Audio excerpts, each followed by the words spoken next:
Okay guys, hugas siya ng kamay sa loob ng itlog. Hugas-hugas na yan, okay.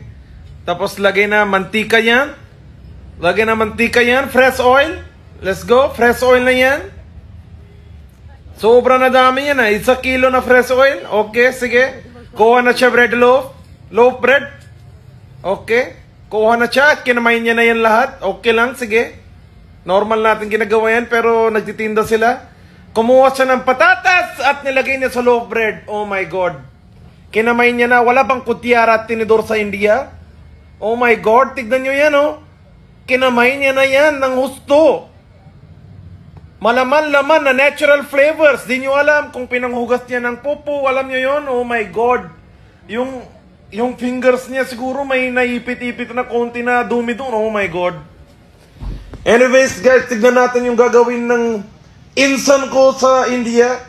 Okay, cutting. Cutting na sentro yan. Cutting. Okay. Ngayon, mekas-mekas niya na doon sa itlog. Okay, mekas-mekas niya na yan.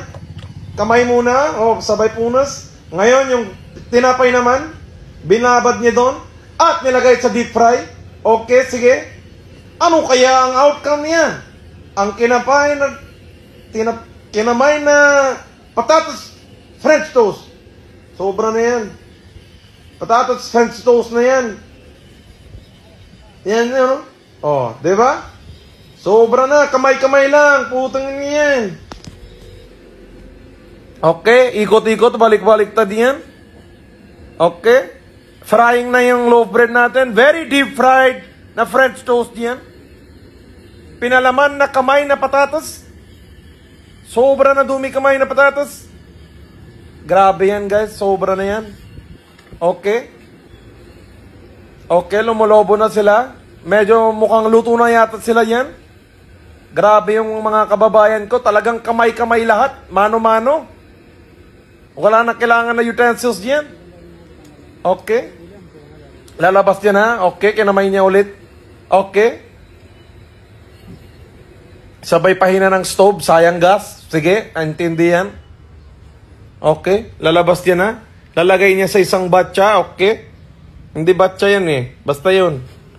Okay, kumuha siya ng fried noodles. Fried noodles, nilagay niya doon sa isang lalagyan niya. At kumuha siya, kinamay niya ulit, oh my God. Mekas-mekas, kumuha na konti sauce, mekas-mekas na yan. Okay, anong gagawin niya diyan? Oh my God, kinamay niya ulit yung ibebenta niya. Kinamay niya yung loaf bread na luto na French toast. Hiniwan niya sa gitna. Binuksan niya. Nilagyan niya ng fried noodles. Ready-made fried noodles with sauce. And yes, sauce again. And meron na konti dumplings yan. Sabihin natin chicken nuggets kunwari. Sauce ulit. Yan sir, kain ka na yan. Sobra na sarap.